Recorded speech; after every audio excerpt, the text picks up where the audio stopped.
Yeah. My hair all right? Hi, my name is Anna Schnabel, and I'm a student here at Whitman Regional High School. As part of Whitman's 150th anniversary celebration, we are speaking with longtime Whitman residents. Today we have Richard Rosen. How are you? Good, how are you? Good. Where did your family live when you were born? So my grandparents emigrated here in the late 1800s, and they moved to 838 Bedford Street. And my father was literally born in that house and moved all the way across the street later in life and died in that house 71 years later. Oh, wow. So that's on the corner of Rock Street and the Rock Street Extension is where we were born. Is that neighborhood the same today as it was when you were a child, or has it changed? There are no neighborhoods in Whitman the same today that they were when I was a child. Really? I mean, they've all changed a little bit. Different buildings out there, different houses. So it's pretty much the same. But Okay. It's pretty much the same, but a lot different. Yeah, that makes sense. What generation are you as a Whitman resident? Third? I'm third generation. Wow. Yeah, and my daughter's fourth generation. That's nice. And she just had a baby who's fifth generation. Oh, So that's awesome. very proud of that. I bet. Remembering your school days, what comes to mind as an important event for the children of Whitman during that time? Oh, geez, I don't know. There was so many important events. Well, I can tell you, President John F. Kennedy was assassinated when I was in the 6th grade. Okay. I went to the Forest Street School, Okay. which is now Conley? the Conley Yeah. School. Louise Conley was my principal. Oh, really? So that was a pretty big event when we were probably the most historic and rememberable Okay. from the 1st to the 6th grade. Yeah. What other schools did you attend while you were in Whitman? So I went to Forest Street, the junior high, because there was no middle school, which is where the police station is, which my father graduated high school in that building. Wow. I graduated junior high in that building, and my kids graduated middle school in that building. So a lot of graduations. From there, from the junior high, I came up here to certainly wasn't this building, but I graduated Whitman-Hanson. That's awesome. What did you do in your free time? Then? Yeah. Tried to stay out of trouble. Really? Which sometimes wasn't that easy. Yeah. I mean, during the winter, we skated because back in those days, you actually had ice on ponds. So we used to skate and, we worked. I started working when I was like 12 years old. You just enjoyed your friends. You played out on the street till the street lights came on, and then you had to go home. But it was a different world back then. Yeah. It was a great time to grow up when I was a kid. And we did a lot of really cool things. That's fun. Where did you go skating? Was there... So there was a couple ponds. King's Castle had a pond that we used to go, and then Hobart's Pond, and then there is a pond up on Pine Street. So we used to skate those 3 ponds, but depending on how thick the ice was, we would go to Hobart's Pond and we'd shovel it off and we'd all skate after school. We didn't go to Harding Pond as much. We spent more time, because it was a little bit further out of the way, but we spent most of the time at Hobart's or King's Castle. Yeah, Hobart's is the bigger one, right? Correct, it's a big pond. And then the pond was refurbished. Back in the 80s, the pond was drained down to nothing.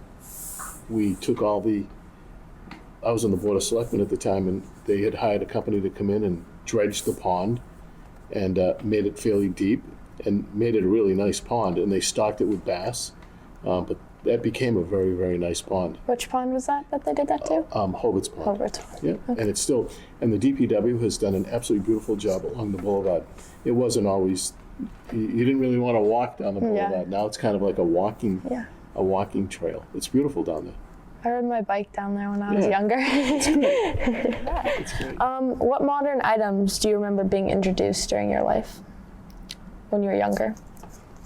The microwave, that was one. The calculator, I believe. I think the computer might have been in its infancy when I was a kid. MasterCard. Credit cards, they were part of, my growing up. Is there a building or business you miss most from Whitman? Yeah. Yeah. So everybody misses the Toll House, Yeah. which I do as well. I had the good fortune of working there when I was Oh, a really? kid. And I also worked in the transition between Ruth Wakefield and the Knowles, who was the family out of New Hampshire that bought the Toll House. But I missed the old King's Castle. The original King's Castle that was built by Joe King back in the 40s and 50s, and it had a beautiful restaurant out front. I also worked there. And the Kings were friends. The names were King. I mean, it Oh, was really? Joe and Priscilla King. They called her Tilly. They had 4 children who my age, my brother's age. But King's Castle was just one of those things that you wish you could have. And obviously you can't, Yeah. but I do miss it. Joe King built the first dragon. And the way that it operated, he was a very clever man because he built all that stuff himself. And there was an oil tank in the belly. And there was a motor, so it was like a furnace that would kick off. And that was what would make the flames. So a buddy of mine whose father was the head chef at the Toll House lived a couple houses up. And he would hire Joe King when we were like 12, 13 years old. In the spring, we'd go rake leaves to get the park ready for the summer. And we'd paint. And this friend of mine and I were on a staging. And we were painting the head of the dragon. And of course, I started screwing around, and there was this long metal pole, a rod. And I picked it up and was pretending it was a sword. And I stuck it out when the fire, which wasn't supposed to be engaging, there was no fire, but the motorcycle engaged, and I nearly got electrocuted. It's like, and my friend had to whack it away from me, and that was a pretty exciting thing. And then we were painting the walkways. They were red and gold, and we were painting one day, and one thing led to another, and we ended up rolling paint on each other's, and Joe King was really mad because we wasted all of his paint.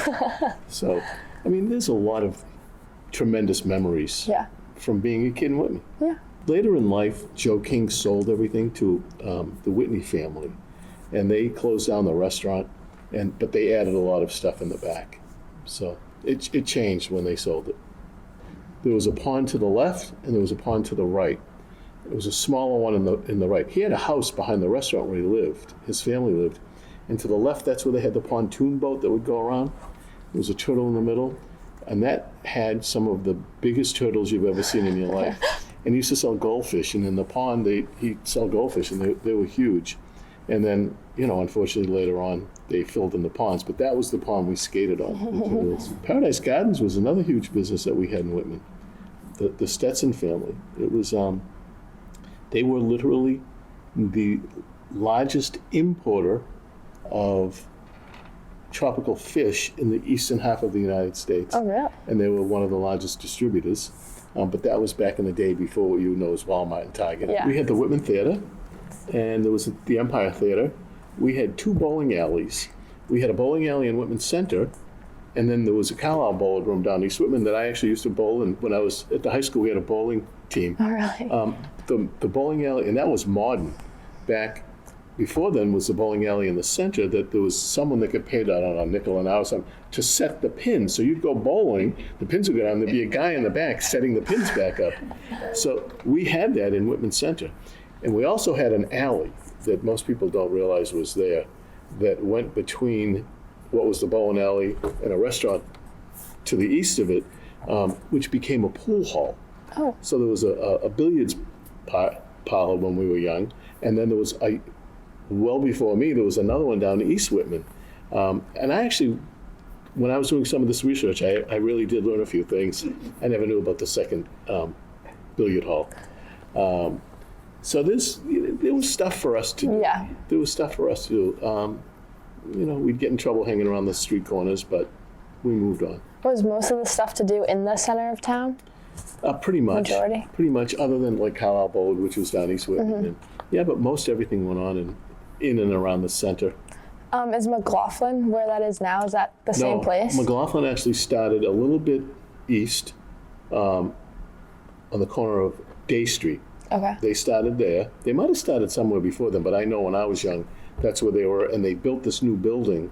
At the time, there was nothing on Temple Street near where they were. I remember when they built the building. And I remember people saying, oh, they're crazy to move up there. And, you're moving out of the center. Well, they've only been there 100 years. Yeah. So they haven't been there 100 years. Yeah.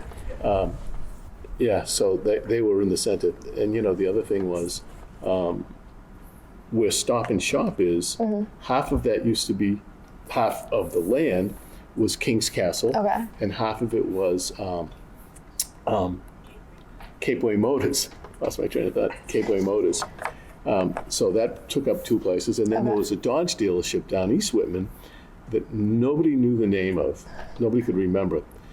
And I had a pretty good idea, but I knew they sold Dodges. So it's now where Instabright is. Oh, okay. So I happen to know the guy that owns it, and I called him up and I said, David, what was the name of the car dealership that preceded you? He went, Lloyd's Garage. I went, that's it. Well, the other day I called him to do some work for me, and he knew it was me calling, and he answered the phone, Lloyd's Garage. It was the funniest That's really thing. funny. It was pretty funny. I mean, little things like that. The beauty of a small town is that you know everybody, and it's not so much anymore. Yeah. But growing up, everybody knew everybody. That makes sense. And everybody played in the streets together, and it was fun. That's awesome. It was fun growing up in a small town. Was there a most impressive Whitman resident you knew? I mean, there were a number of impressive people in town. I mean, you want to go back to Cardinal Spellman. I spoke about him at the kickoff dinner. He was just an average guy who graduated Whitman High, played baseball, went on to become one of the most powerful Cardinals in the world. I mean, it was pretty amazing. He came from Whitman. And yeah, there was probably a few others, but that's what I'd have to say. Okay. In your opinion, what has changed the most in Whitman? Oh God, everything has changed. Yeah. We still have the park, which hasn't changed. Yeah. And we have a great school system. We have a great library. But there's so much that has changed. Just the fabric of the community has changed dramatically. Yeah, there's so many things that have changed. Yeah. I mean, there's buildings that aren't there that were there, and buildings that are there that weren't there. But a lot has changed. When you say the community's changed, do you think that's for the better or the worse? Oh no, for the better. For the better? It's a much more diverse community than it was when I was a kid. It's definitely for the better. Okay. It's a very integrated town that I think is very friendly, and it's very welcoming, and I think that's good. Yeah. If you could have any wish, what would you bring to Whitman now? Like what you could bring back? Oh boy. Well, without getting emotional, my parents. But other than that, I'd have to think about it. Maybe There's so King's many things Castle. Other than King's Castle. I'll tell you what also was pretty good back in those days was a restaurant called the Blacksmith Shop. The Blacksmith Shop was a spectacular building on Route 18 on the corner of 27. It's where Cumberland Farms is. It was a spectacular building, as was the Toll House down the street. But that was it burnt down, I would say, in the late 50s. But I remember it as a kid being a spectacular building. I haven't heard of that one. What are your plans for the 150th anniversary of Whitman? So as we're taping this, we just finished the initial event, which was the kickoff dinner, which I think was pretty successful. We have a time capsule that we're going to bury at the end of April, which we did that 25 years ago when we did the 125th anniversary celebration. And then we have a cornhole. We like to do fun things. There's a lot of towns and communities that when they do an anniversary of a town, they'll do one event. Yeah. And mostly it's an historical event or something like that. We like to do a bunch of things and make them all fun for everybody. But then we also have a road race. There's going to be a 5K, the Whitman 150 5K, that's leaving right next to the fire station, because the same day the historical committee is going to rededicate the arch. Okay. And then we have a concert with the Jake Ash Band on the Memorial Field at 6 p.m. on the 14th of June. And then at 9 p.m. we're going to have fireworks shot off from the boulevard, which we used to do many years ago. And then on the 22nd of June, we're going to end our festivities with what we hope will be the largest parade in town. Really? That sounds like a lot. It's shaping up to be a rather large parade, which is what we want. Yeah, I think that'll be fun. How did the kickoff go for the 150th dinner? So I think the committee was very, very pleased. It's, again, I've been on a lot of committees in 40 years. This might be the best committee because it's not one or two people doing all the work. It's a committee full of, it takes a village, it takes a committee. And they did a wonderful job in decorating the hall, in the food, everything that was done, the decorations. And my speech was kind of like referred to as a trip down memory lane. And it was something that I had thought about for months, about what to do to talk about history, the people that could actually have remembered and been part of. And we had a couple businesses, 3 of them, that go back to the 1800s. Oh, wow. We had D.B. Gurney, and David Gurney, the 8th generation. Gurney was there. That goes back to 1825. Oh, wow. And then Harding Print goes back to 1891. And Mutual Bank, I think it's 1889. So we kind of highlighted some of the old businesses, but people should think about this. We had a big presence, and I kind of discussed stuff, a few in the 1800s, early 1900s, and then after the war. We had a big part of the shoe industry that was Brockton and this area. We had one business that had over 1,200 employees. So think of that. Whitman Center, just a few blocks east of the center on Marble Street, there was a Bostonian shoe had 1,200 employees, not all at once. I mean, they were running 24 hours a day. But we had a tremendous amount of businesses in the town. I had mentioned that there was 3 dress shops in Whitman Center. One person corrected me about one thing when the night was over, and I started telling him it wasn't 100%, that there was actually 4 women's dress shops, because I forgot Nancy Jane. So there was, and I went through the list of the barbers and the funeral homes, and, Whitman is a small town. You don't think of it. We had 5 new car dealerships in Whitman at one time, and now we have one, and that's McLaughlin Chevrolet, that goes back to 1922, and it's one of the oldest Chevrolet dealerships in the country, run by the same family that started it, and that's 3rd generation. So there was we had a number of funeral homes. We had 3 lumber yards in Whitman. We had a lot of industry, a lot of business, and it was received. I was a wreck for 3 months trying to figure out if this was people were going to like it or not. And you're way too young to remember this, but back in our day, they had this mosquito fogger, and it was a little Jeep-type vehicle that had a motor on the back and a fan, and they would drive up and down all the streets blowing out these chemicals that were and all these little kids are running behind it. We waited for the DPW to start spraying mosquitoes. And at the end, I said, I have a question, by a show of hands, how many people used to run behind the mosquito fogger? And I was stunned how many people raised their hand. Frankly, I didn't think there were that many still alive that had done it. But I think that the event went pretty well. That sounds like it went well. Yeah, it was fun, and people liked it. Yeah. So it was a good event, and it was good for the town, because in a time like this when everything is divided, there's so much hate, it brought things together. Yeah. And that's what we try to do. That's awesome. So, thank you. Is there anything we left out or you'd like to talk about that we didn't include? I mean, I could go on for an hour and a half.